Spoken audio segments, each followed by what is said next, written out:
बालक, यदि तुमने किसी मृग को यहां आते हुए देखा है तो बताओ मुझे वो किस दिशा में गया है। यदि मैंने इन्हें उस मृग के विषय में सत्य कहा तो ये उस लाचार मृग को बंदी बना लेंगे और उसके उपरांत ज्ञात नहीं उसके साथ कैसा अत्याचार करेंगे। किंतु यदि मैंने असत्य कहा तो वो भी धर्म के विपरीत होगा। मुझ पर असत्य वचन कहने का दोष लगेगा। किस विचार में डूबे हो बालक? मेरे प्रश्न का शीघ्र उत्तर दो। कहाँ है वो मृग? इस प्रकार मेरे समक्ष क्यों स्थित हो गए हो? बताओ वो मृग कहाँ है? वहां उस दिशा में।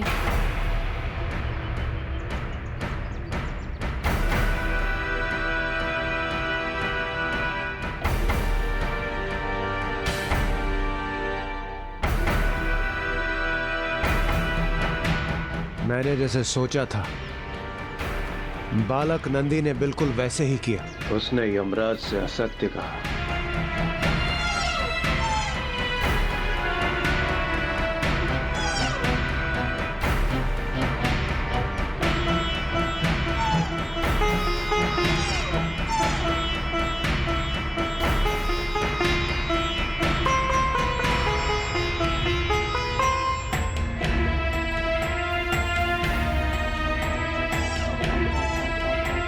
चिंता मत करो, मैं तुम्हें कोई कष्ट नहीं पहुंचाऊंगा। मैं तुम्हारी सहायता करने आया हूँ।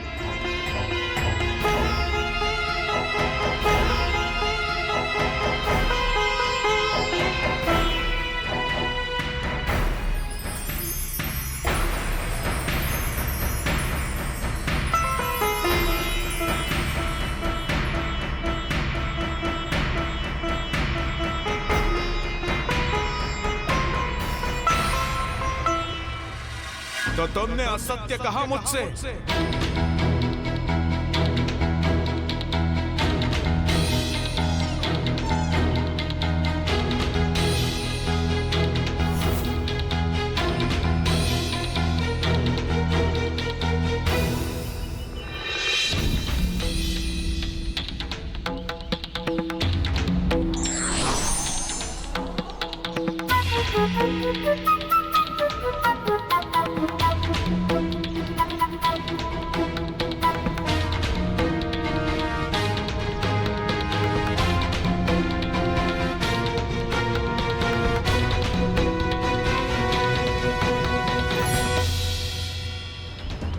ऋषि पुत्र प्रतीत होते हो तुम, किंतु तुम्हारा आचरण तो ऋषि पुत्र जैसा नहीं है। अपनी जिह्वा पे असत्य धारण करते हो तुम।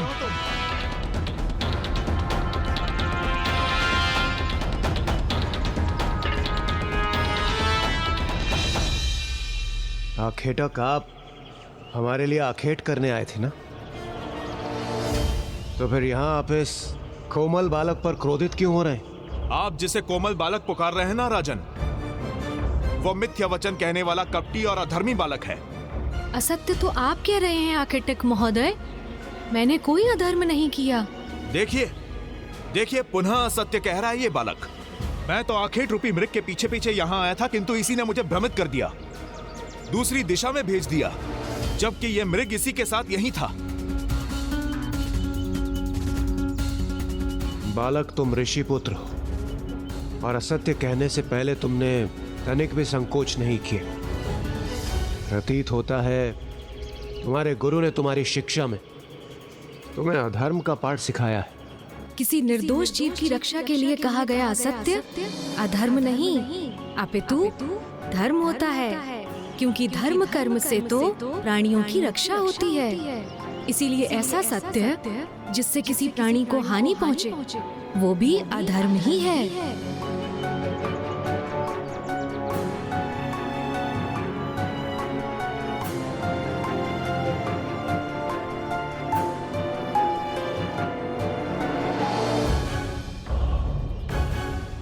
धर्म कर्म का प्रवचन दे रहे हो, स्वयं को क्या बहुत बड़ा ज्ञानी मानते हो तुम? मैं जो भी हूँ राजन, किंतु मैं आपके समक्ष प्रस्तुत हूँ। आप मुझसे पूछिए कि आप क्या प्रश्न करना चाहते हैं। यदि मैंने उचित उत्तर दिया तो आप में से कोई भी इस मृग को हानि नहीं पहुंचाएगा। इतना दम्भ है तुम्हें अपने ज्ञान पर। उचित है, मुझे तुम्हारी चुनौती स्वीकार है। मुझे मात्र 33 कोटि देवताओं के नाम ही बता दो।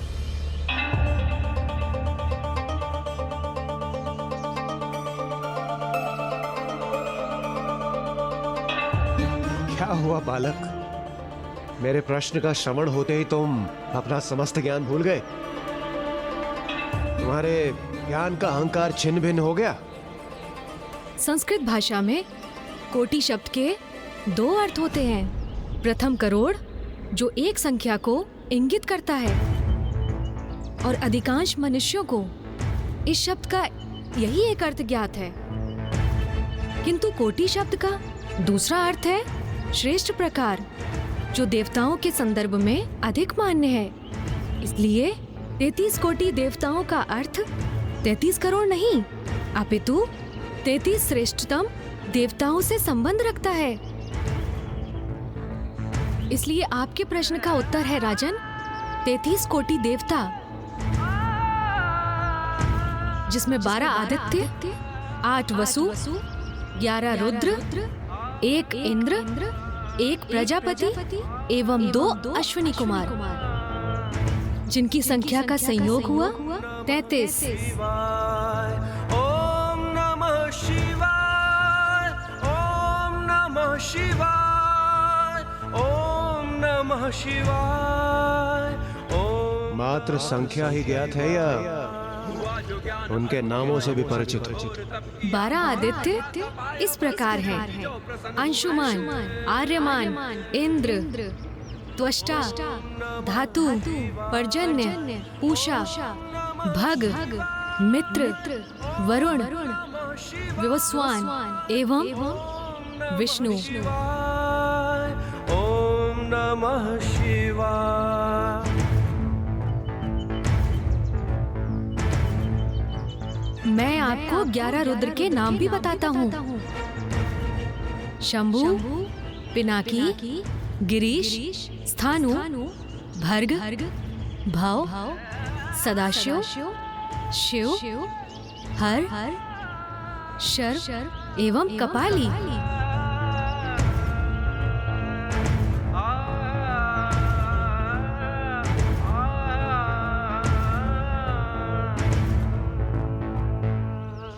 मात्र नाम कंठस्थ कर लेने से कोई परम ज्ञानी नहीं बन जाता बालक। तो फिर आप अपने अन्य प्रश्न भी पूछ लीजिए, जिनका आप उचित उत्तर पाकर संतुष्ट होंगे।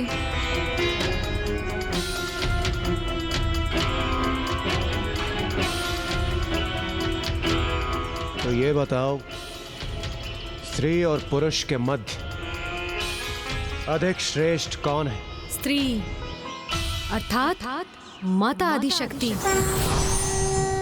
एवं पुरुष अर्थात जगत पिता शिव। संसार की उत्पत्ति में दोनों का ही समान योगदान था, इसीलिए दोनों ही श्रेष्ठ हैं। किंतु यदि इन दोनों में से किसी एक को श्रेष्ठता प्रदान करना अनिवार्य है, तो मैं स्त्री को ही श्रेष्ठ कहूंगा, क्योंकि वो तो पुरुष को भी जन्म देती है।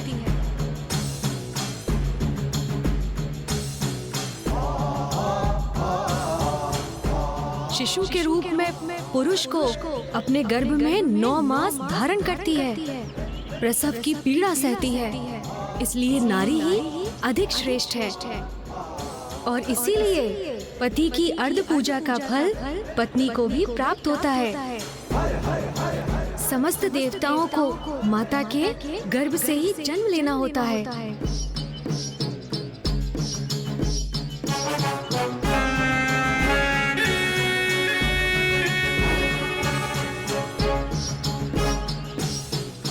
मैंने आपके समस्त प्रश्नों का उत्तर दिया, तो फिर आप इस निर्दोष निरीह प्राणी पर आघात करने के लिए क्यों आतुर हो रहे हैं? मेरा आपसे अनुरोध है, इसे कोई हानि ना पहुंचाइए। आखेटक हूं मैं, और आखेट करना मेरा धर्म है। राजन को मृग प्रदान करने का मैंने वचन दिया था, इसलिए हट जाओ मेरे मार्ग से।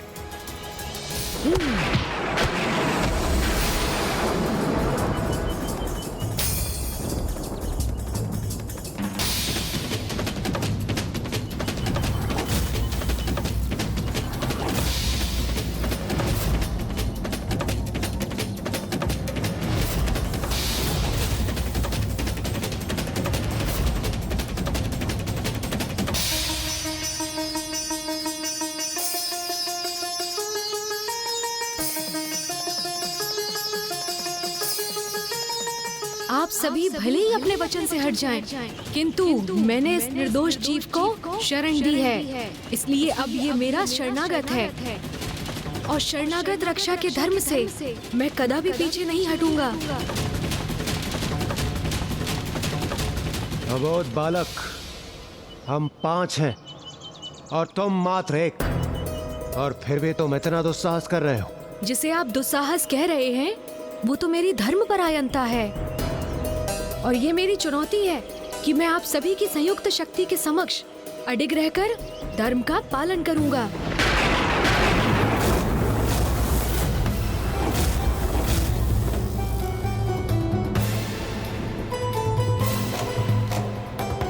यदि आप सभी ने एक साथ मिलकर मेरे चरण यहाँ से डिगा दिए तो मैं आपके और इस निर्दोष मृग के मध्य से हट जाऊंगा, अन्यथा आपको ही पीछे हटना होगा।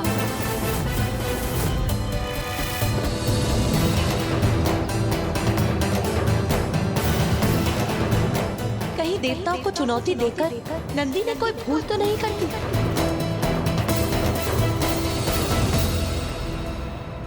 नंदी जी ने उन्हें चुनौती तो दे दी, किंतु उन्हें कहाँ ज्ञात था कि उनके समक्ष कोई साधारण राजा, आखेटक एवं सैनिक नहीं थे, अपितु स्वयं इंद्रदेव, यमराज एवं अन्य शक्तिशाली देवता थे। उनकी संयुक्त शक्ति का सामना कैसे किया नंदी जी ने? ये संघर्ष तो संकट का रूप धारण कर घोर अनिष्ट का कारण बन सकता था, किंतु बालक नंदी के लिए नहीं, अपितु उन देवताओं के लिए।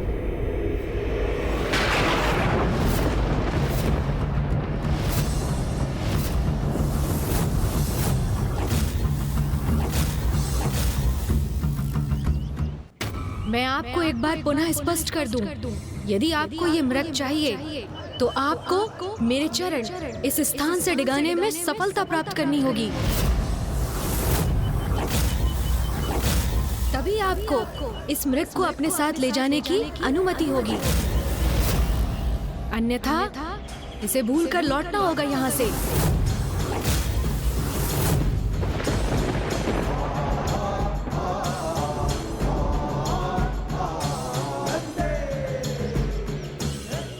नन्हे से प्राण किंतु वचन कितने महान। तुम्हारे चरण तो क्या, मेरी एक गर्जना से मैं तुम्हारा शरीर कंपित कर तुम्हें पीछे हटा दूंगा। आपको अपने प्रयोजन में सफलता प्राप्त होगी अथवा असफलता, ये तो प्रभु की कृपा पर निर्भर करता है। आप प्रयास कीजिए, परिणाम महादेव पर छोड़ दीजिए, महादेव पर छोड़ दीजिए। मेरे समक्ष तो महायोद्धा भी भयभीत हो जाते हैं, तुम तो एक नीरे बालक हो। देवराज, दोनों में भला क्या समानता है? एक छोटा सा बालक कैसे स्थिर रह सकेगा यमराज के समक्ष? साहस अहंकार में नहीं, हृदय में होता है वायुदेव, और ये इस बालक को समझना होगा। मात्र साहस दिखाने से वास्तविकता बदल नहीं जाती। यमराज के समक्ष होकर भी इस बालक को तनिक भी चिंता नहीं है। अद्भुत है नंदी का साहस, किंतु ये साहस कहीं नंदी के लिए संकट ना उत्पन्न कर दे, क्योंकि देवता उसे पराजित करने का पूर्ण प्रयास करेंगे और उनकी संयुक्त शक्ति का सामना करना कहीं नन्हे नंदी के लिए अत्यंत अहित करना सिद्ध हो जाए।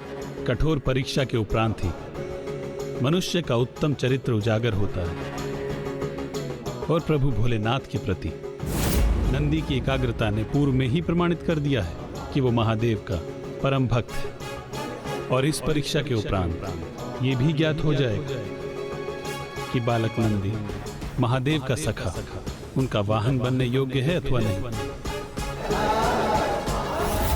स्मरण रखना बालक, तुमने स्वयं संकट को आमंत्रित किया है।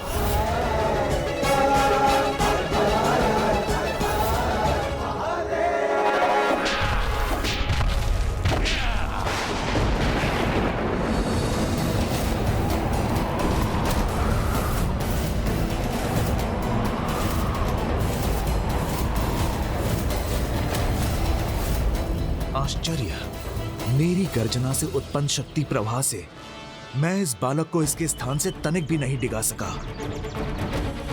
किंतु मेरी फांस का सामना कैसे करेगा ये?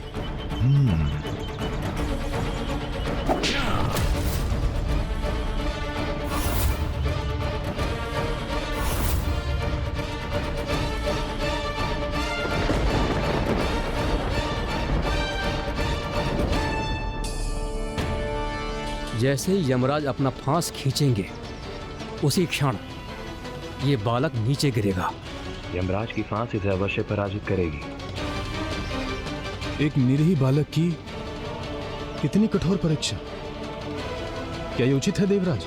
किंतु इसकी कठिन परीक्षा लेने पर ही हमें ये ज्ञात होगा ये महादेव के सखा एवं वाहन बनने योग्य हैं अथवा नहीं।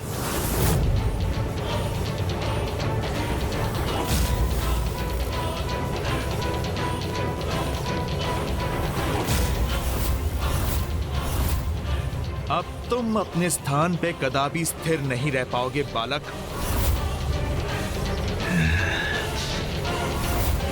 ओम नमः शिवाय। ओम नमः शिवाय। ओम नमः शिवाय। ओम नमः शिवाय।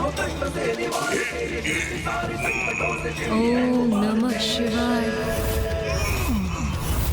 ओम नमः शिवाय। ओम नमः शिवाय। ये कैसे संभव है? ओम नमः शिवाय। यमराज उसे खींचकर उसे गिरा भी नहीं सके, अपनी शक्ति से उसे क्षति भी नहीं पहुंचा सके। वो देवी पार्वती, जगत पिता की लीला अद्भुत है, अनूठी है। उनके अनुसार जो भी होता है उचित होता है। और अभी नंदी की परीक्षा संपन्न नहीं हुई है। ओम नमः शिवाय।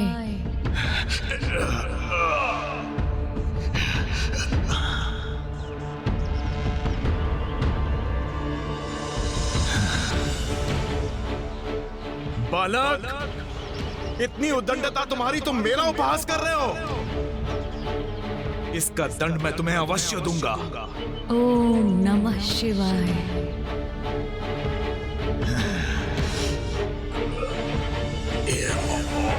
ओम नमः शिवाय। अपने संपूर्ण समर्थ का प्रयोग करूंगा, किंतु तुम्हें अपने स्थान से हटने पर विवश अवश्य करूंगा। ओम नमः शिवाय।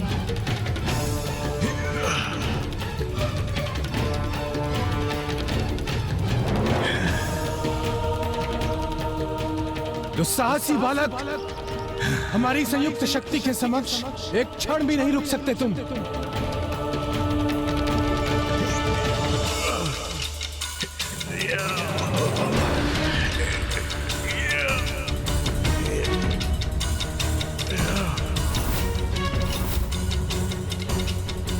महादेव, शिव शंकर शंभु।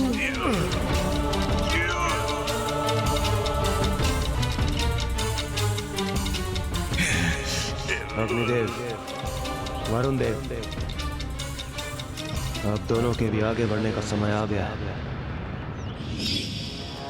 नहीं बहन पार्वती, इस परीक्षा को हम तब तक नहीं रोक सकते जब तक बालक नंदी प्रभु का सानिध्य प्राप्त करने हेतु स्वयं को प्रमाणित नहीं कर देता। किंतु लंकेश, देवगण नंदी जी की इतनी कठोर परीक्षा क्यों ले रहे थे? इंद्रदेव अपने स्वभाव से विवश थे और बालक नंदी से उस संघर्ष में वो तो भूल ही गए थे कि वो किसकी परीक्षा लेने आए हैं। सावधान बालक, अब तुम्हारी पराजय निश्चित है। बालक, तुम्हारा हट और अहंकार भंग करेंगे हम।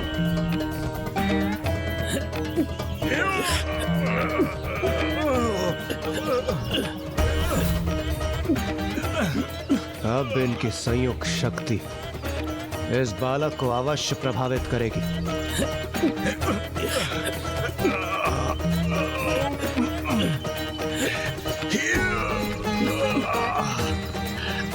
महादेव शिव शंकर शंभू।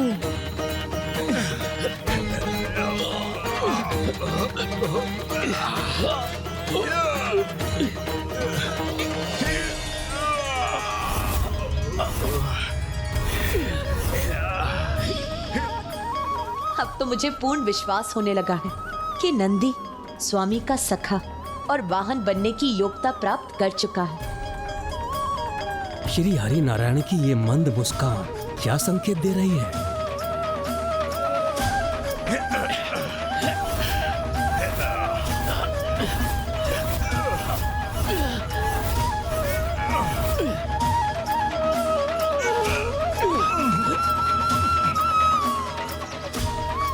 मैंने तो पूर्व में ही कहा था राजन, आप सब एक साथ आकर प्रयास कर सकते हैं। इसीलिए आप भी आकर अपने बल का प्रयोग कर लीजिए राजन। बालक, इतना दम्भ तुम्हारा जो तुम मुझे चुनौती दे रहे हो, तो फिर इसका परिणाम भुगतने के लिए तैयार हो जाओ।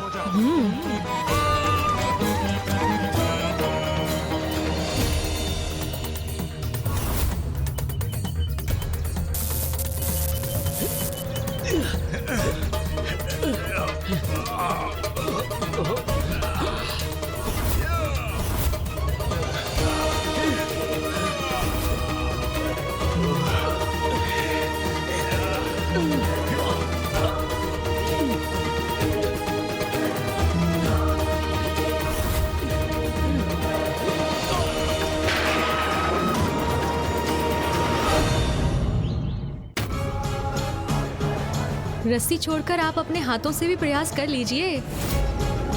कहीं असफल होने के बाद ये ना कहें बालक नंदी ने आपको पूर्ण अवसर नहीं प्रदान किया।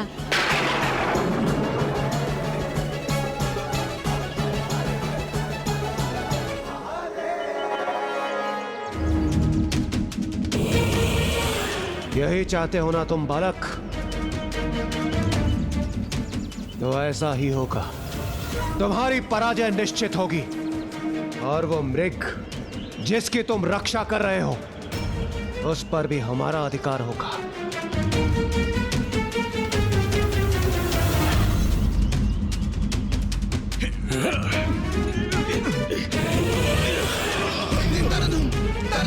देवराज इंद्र भी विफल हो गए इस नन्हे बालक के समक्ष।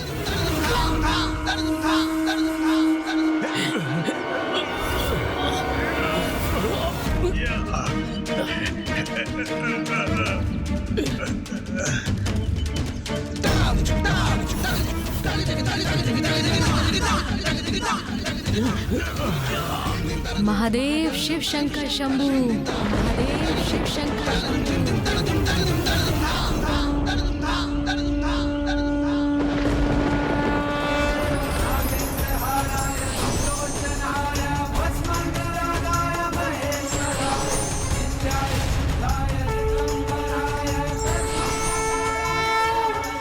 बस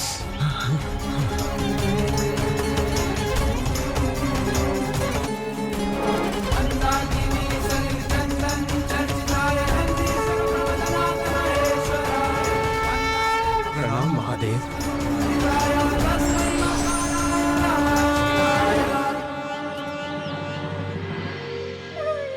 बालक नंदी ने यह प्रमाणित कर दिया कि वो महादेव के कृपा पात्र है और उनका सानिध्य प्राप्त करने के लिए सर्वथा योग्य है। ये तो हम ही हैं जो उनकी परीक्षा लेने के योग्य नहीं है।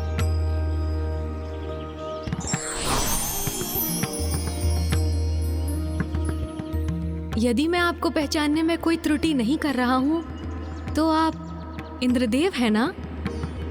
आप सभी को मेरा सादर प्रणाम।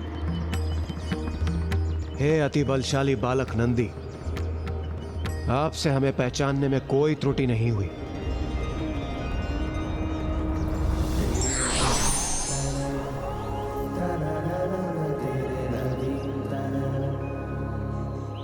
और आप भूमि देवी है ना? अब समझ में आया मुझे। आप सभी मेरी परीक्षा लेने आए थे ना?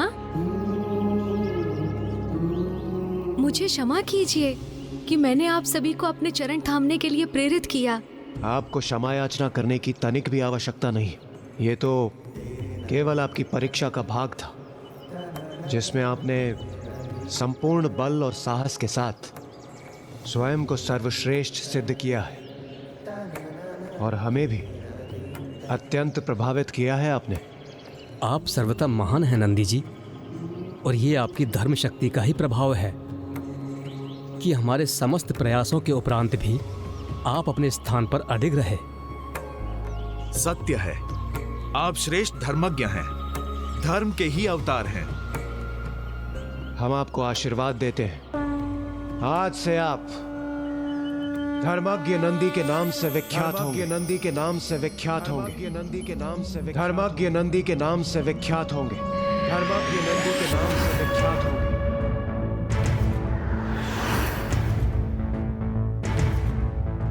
त्रयंबकम सदा शिवम नमामि हे उमापति जय नीलकंठ जय अनंत नमोस्तुते नमोस्तुते। मैं आपका आशीर्वाद स्वीकार करता हूँ देवगण, किंतु मुझे तो एक ही आशीष की आस है कि मैं अपने प्रभु महादेव के दर्शन कर उनसे भेंट कर सकूं। ओम नमः शिवाय, ओम नमः शिवाय, ओम नमः शिवाय। भ्राता श्री हरि नारायण, अब मुझे पूर्ण विश्वास हो गया है कि अब नंदी अपनी पूर्ण योग्यता प्राप्त कर चुका है। इसीलिए अब महादेव से उसकी भेंट कराने हेतु हमें उसका उचित मार्गदर्शन करना होगा। आप उचित कह रही हैं देवी। नंदी ने अपनी प्रथम परीक्षा में अपने ज्ञान का अद्भुत परिचय देकर यह सिद्ध किया है कि वो महादेव से भेंट करने योग्य हो गया है, और अपनी द्वितीय परीक्षा में अपने अपार बल का प्रदर्शन कर यह सिद्ध किया है कि वो महादेव का वाहन बनने योग्य भी है। किंतु अभी ये देखना शेष है कि वो महादेव का सखा बनने योग्य है अथवा नहीं। उसके लिए उसे भोलेनाथ को उनके वैराग्य से बाहर निकालना होगा।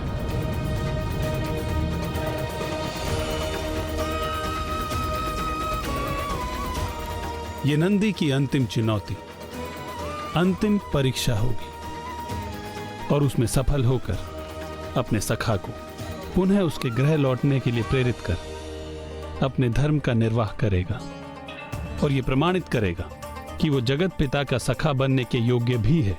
किंतु ऐसा कैसे कर सकेगा वो? आप चिंता न कीजिए देवी।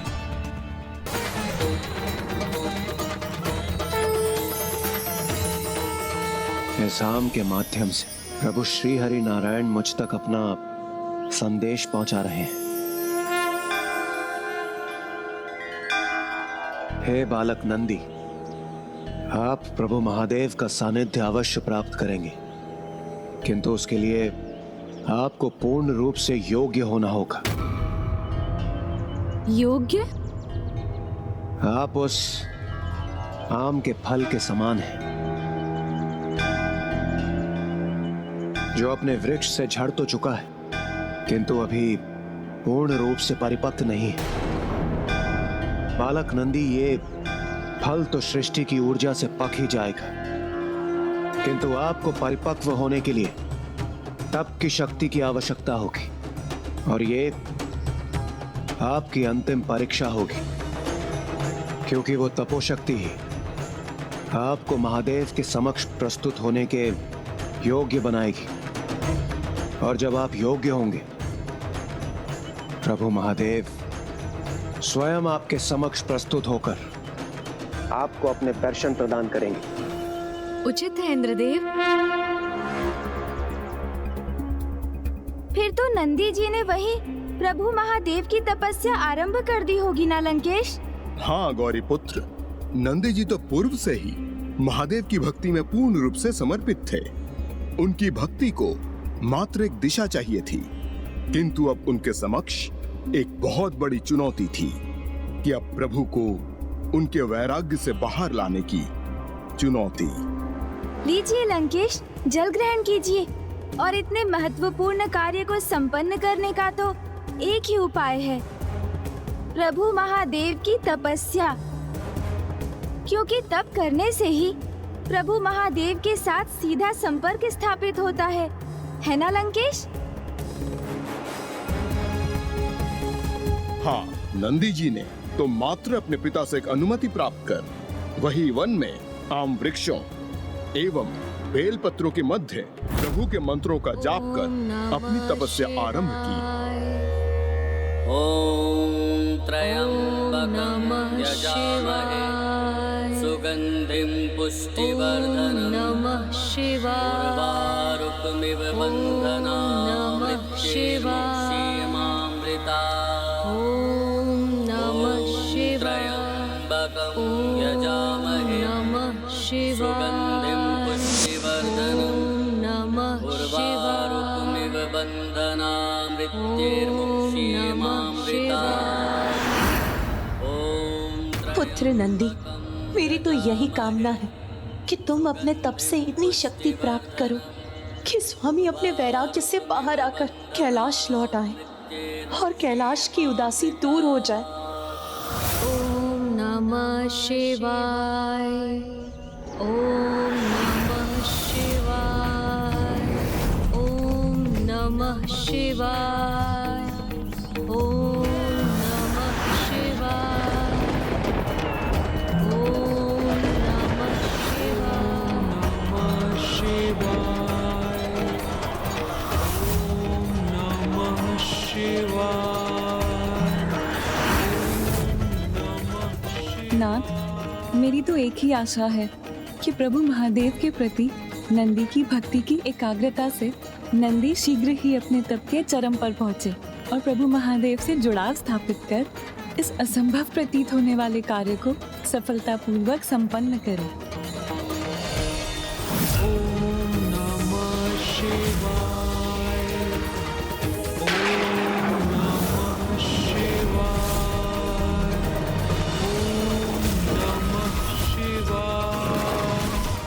ओम नमः शिवाय।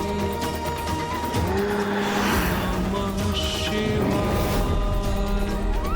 स्वामी, नंदी तो इस प्रकार तप में लीन है कि वो चींटियों के बांबी से पूर्ण रूप से घिर चुका है और उसे इस बात का आभास तक नहीं है। मेरी तो यही आशा है कि वो अपनी तपो शक्ति से इस व्यवधान को भी पार कर प्रभु महादेव से संपर्क साधने में समर्थ होगा। ओम नमः शिवाय। ओम नमः शिवाय।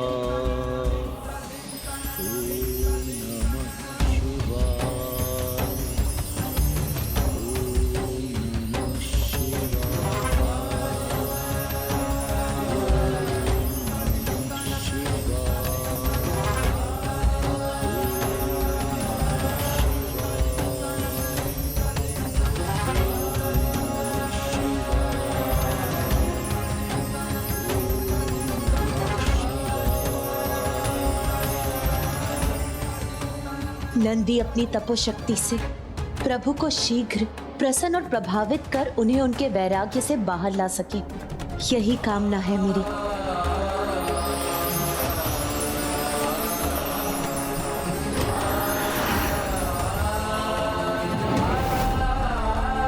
ओम नमः शिवाय।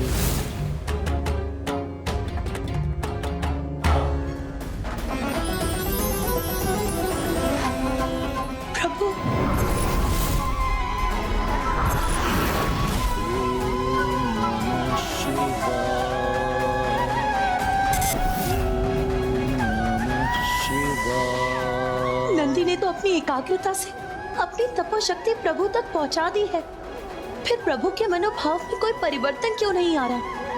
वो अपने वैराग्य से बाहर क्यों नहीं आ रहे? ओम नमः शिवाय।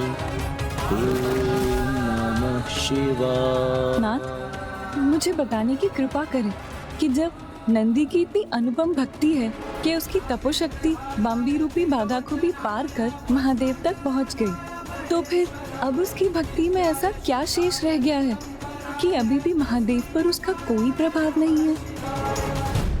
ओम नमः शिवाय। ओम नमः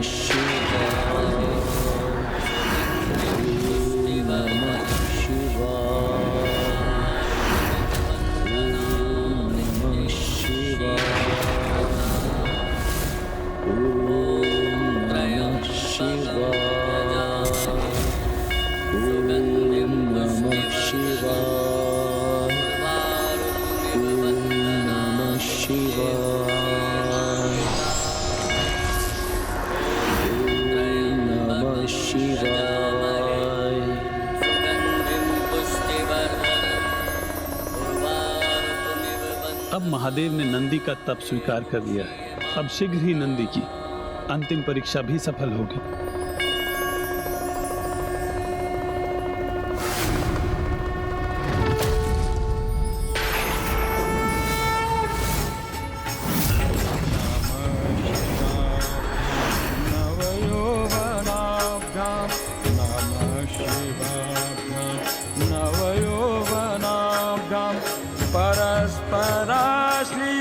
वपुधराभ्यां नगेन्द्रकन्या वृषकेतनाभ्यां नगेन्द्रकन्या वृषकेतनाभ्यां नमो नमः।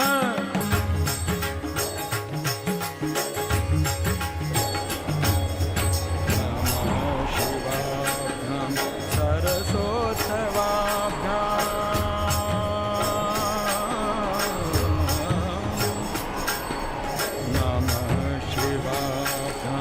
सरसोत्सवाभ्यां नमस्कृताभीष्ट वरप्रदाभ्यां नारायणेन अर्चित पादुकाभ्यां नारायणेन अर्चित पादुकाभ्यां।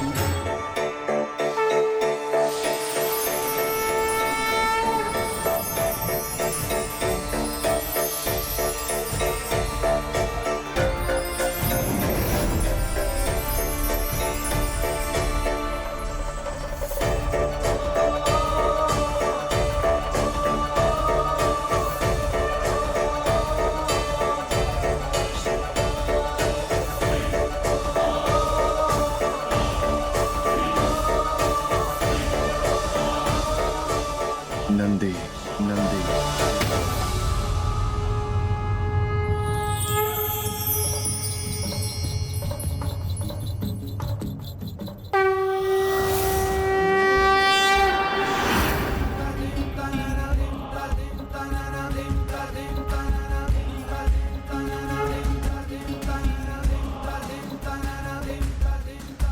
प्रभु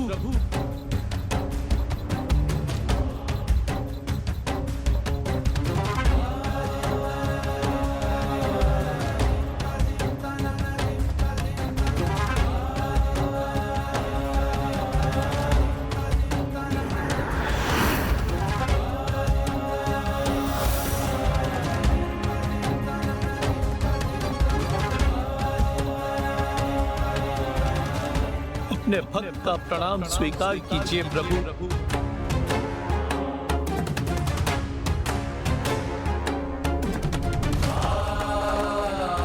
कल्याण हो कल्याण हो।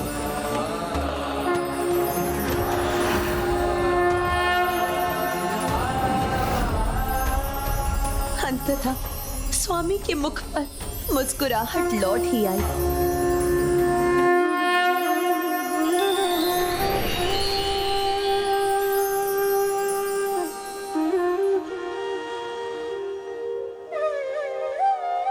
मेरे प्रभु को उनके सखा का सानिध्य प्राप्त हो ही गया। नंदी मेरे सखा, चलो चलो, मैं तुम्हें अपने साथ ले जाने आया हूं। मैं तुम्हें अपने साथ ले जाने आया हूं। मैं तुम्हें अपने साथ ले जाने आया हूं।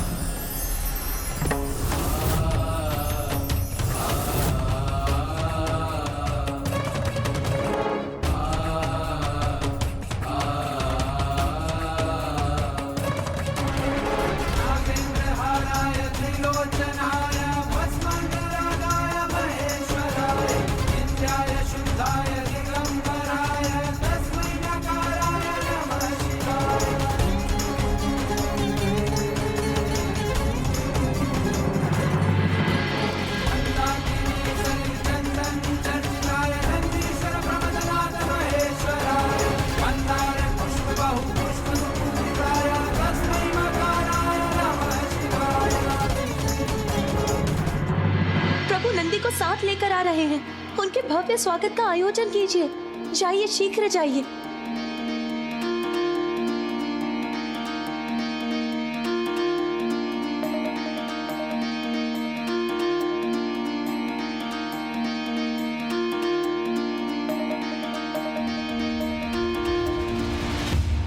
महादेव स्वयं नंदी का हाथ पकड़कर कैलाश की ओर ला रहे हैं। एक भक्त के लिए भला इससे बड़ा और क्या वरदान हो सकता है। अपनी भक्ति की एकाग्रता से महादेव के साथ संपर्क बनाकर वो उन्हें उनके वैराग्य से बाहर ले आए। नंदी ऐसा अनूठा वरदान प्राप्त करने के लिए अपनी योग्यता को पूर्व में ही प्रमाणित कर चुका था। ऐसे ही एक परम भक्त की प्रतीक्षा थी महादेव को। वहां प्रभु की प्रतीक्षा समाप्त हुई और यहाँ मेरी और कैलाश की, क्योंकि एक दूसरे के बिना तो हम अधूरे हैं।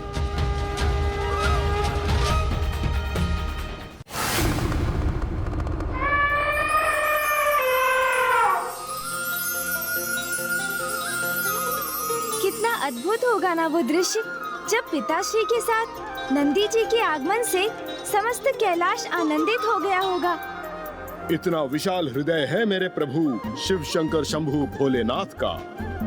इतना साधारण तपस्या के परिणाम स्वरूप इतना महान वरदान प्रदान किया, और यही नहीं, निरंतर नंदी पर अपनी कृपा वर्षा करते रहे। बांबी से निकलकर वहां पहुंचे नंदी का अभिषेक उन्होंने पंचनद को उत्पन्न कर करवाया। सखा नंदी, कैलाश में तुम्हारा स्वागत असाधारण अभिषेक से होगा, जिसके लिए पंचनद अर्थात पंच नदियां स्वयं उत्पन्न होकर करेंगी। इन पंच नदियों के नाम हैं चतोदका नदी, तिस्त्रोता नदी, वृषध्वनि नदी, स्वर्णोदका नदी एवं जम्बू नदी।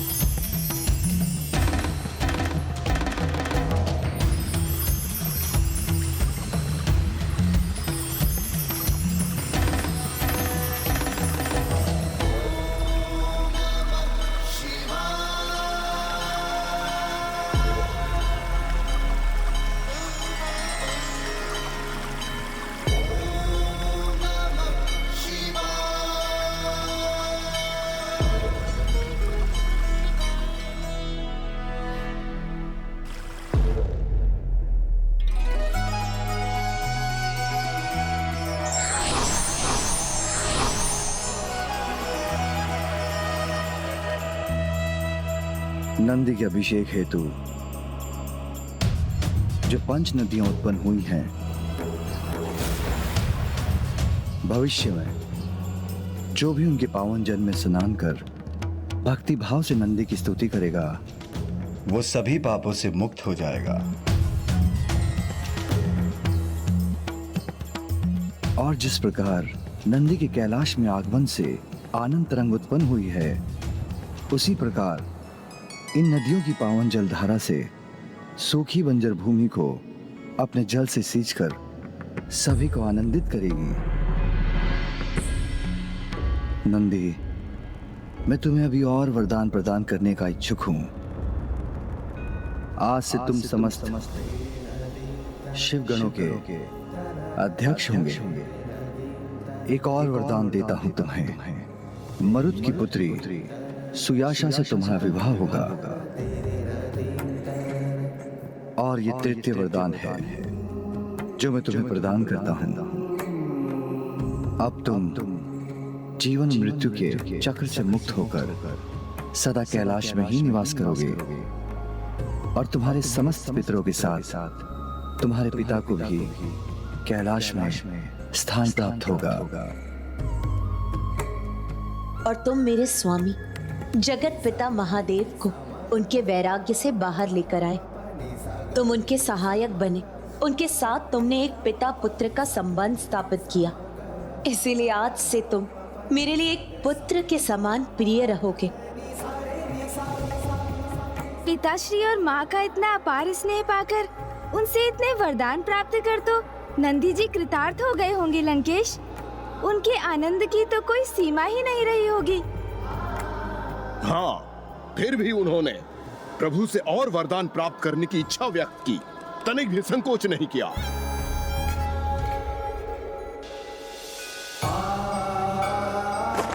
प्रभु, मुझे मेरे बाल्यपन से सदैव वृषभ बुद्धि के नाम से संबोधित किया जाता है और आज मुझे स्पष्ट दिखाई दे रहा है कि आपके साथ सदैव रहने वाली इस पताका पर यह वृषभ अंकित है। महादेव की इस पताका पर अंकित ये वृषभ का चिन्ह धर्म का प्रतीक है। तो प्रभु, आपकी इस पताका पर सदैव स्थित रहने वाले वृषभ के समान मेरी भी यही इच्छा है कि मैं सदैव आपके साथ रहूं। प्रभु, आपने मुझे महानतम वरदान प्रदान किए हैं, किंतु मुझे एक वरदान और दीजिए कि मैं सदा आपका वो सखा बना रहूं जो सदैव आपके साथ रहे, जिसके साथ आप अपने विचार बांट सके। मैं आपका वो वाहन बनना चाहता हूँ जो इस धर्म वृषभ के समान सदा अडिग रहकर आपकी सेवा करे।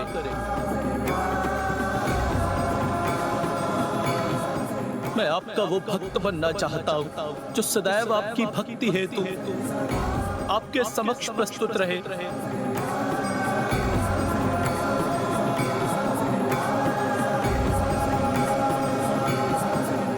और आपके इस भक्त और आपके मध्य अन्य कोई भी ना आ सके प्रभु।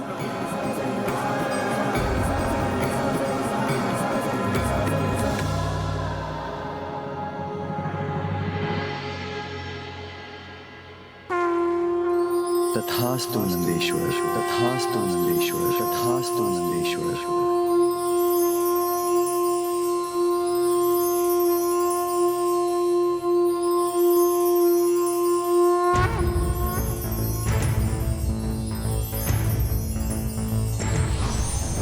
त्र्यंबकं सदाशिवं नमामि हे उमापति जय नीलकंठ जय अनंत नमोस्तुते नमोस्तुते।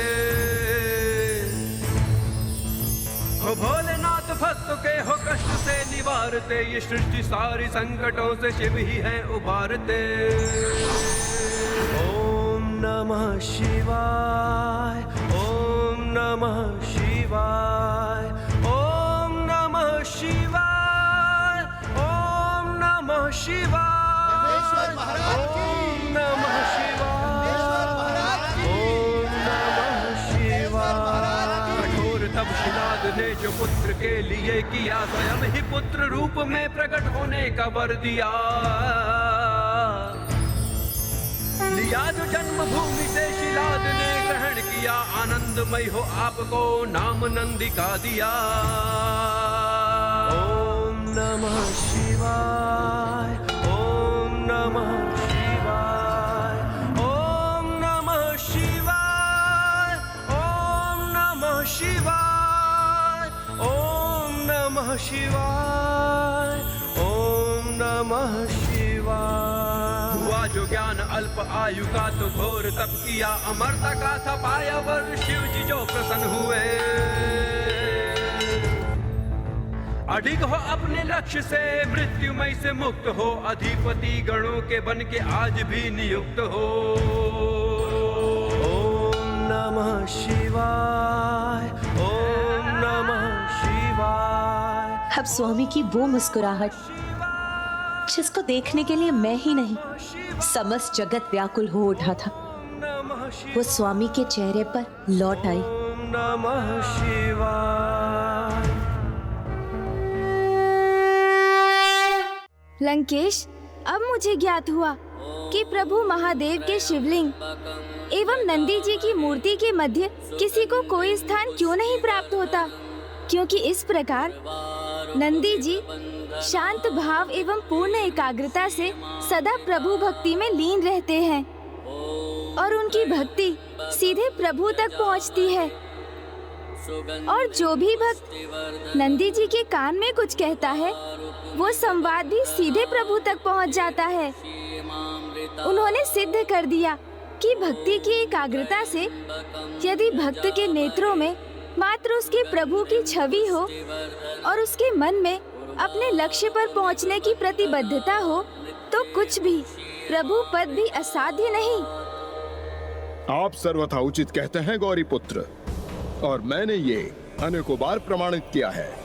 एकाग्रता के सर्वोच्च उदाहरण नंदी जी नहीं, मैं हूं, क्योंकि मैंने अपनी भक्ति से प्रभु शिव शंकर शंभु को अनेकों बार प्रसन्न किया है। और इसके साक्षी तो आप भी हैं गौरी पुत्र। जो आज तक संसार में कोई नहीं कर पाया, वो मैंने किया है। अर्थात प्रभु के आत्मलिंग को मैंने प्राप्त किया है। इसलिए मुझसे अधिक एकाग्रता संसार में भला किस में हो सकती है? आप उचित कहते हैं लंकेश, किंतु सर्वप्रथम संसार को एकाग्रता का मार्ग दिखाने वाले तो नंदी जी ही थे। इसलिए आइए हम दोनों एक साथ उनकी स्तुति करें। संकोच मत कीजिए दशानन, क्योंकि शिव कथा कहने का पुण्य तो आपको तभी प्राप्त होगा जब आप भक्ति और सम्मान के साथ महादेव के अवतार की स्तुति करेंगे। चतुर गणेशा।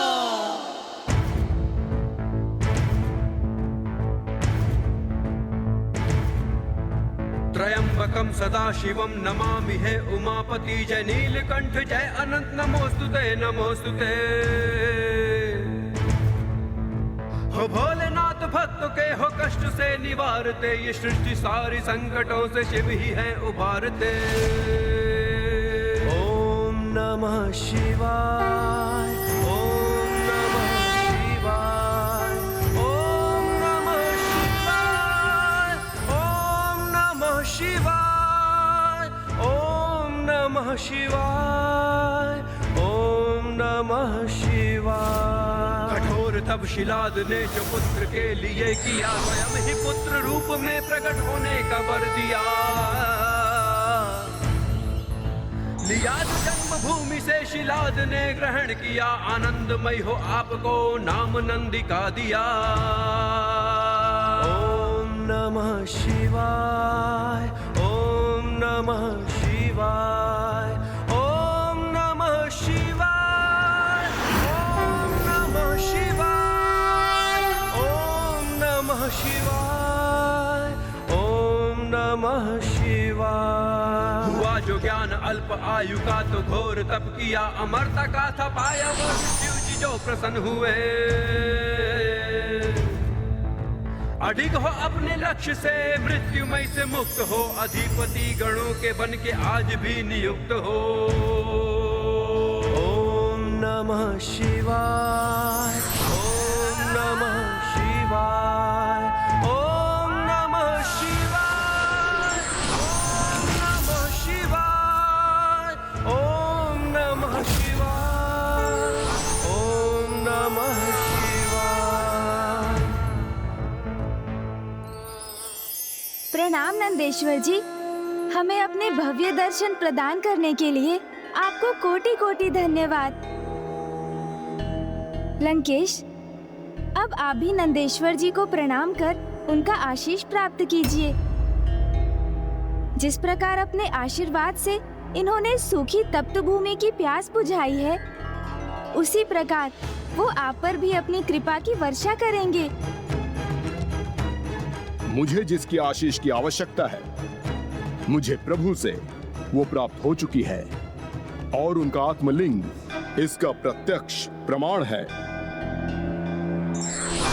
लंकेश, आपने ही इनकी भव्य कथा मुझे सुनाई, और अब आप ही इनके भव्य रूप के दर्शन नहीं करना चाहते, इनकी ओर देख तक नहीं रहे हैं। ये तो इनका अपमान होगा, और इनके साथ साथ प्रभु महादेव का भी अपमान होगा, जिनके ये अवतार हैं।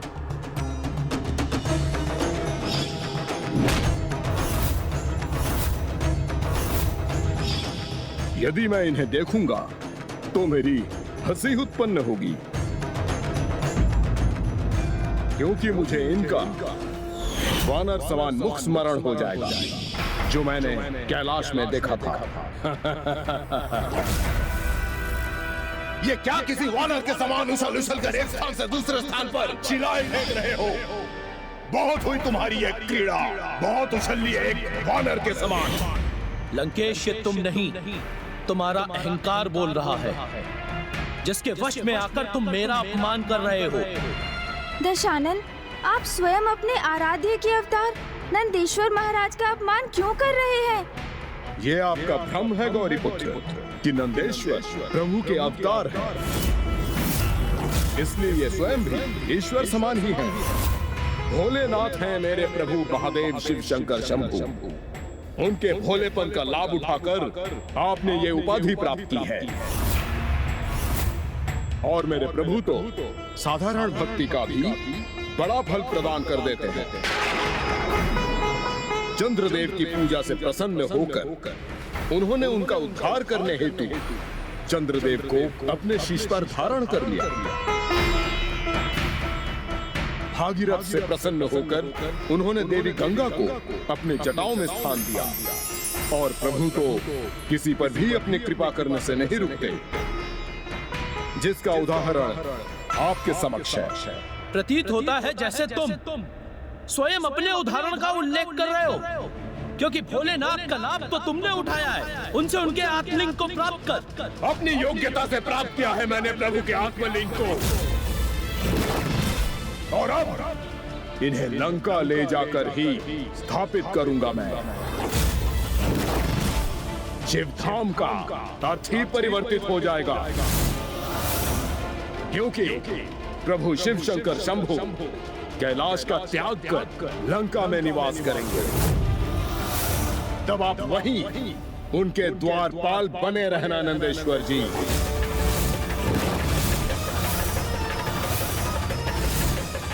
तुम्हारा कपट तो तुम्हारे भाव से स्पष्ट है, जिसने तुम्हारी भक्ति को भी दूषित कर दिया है।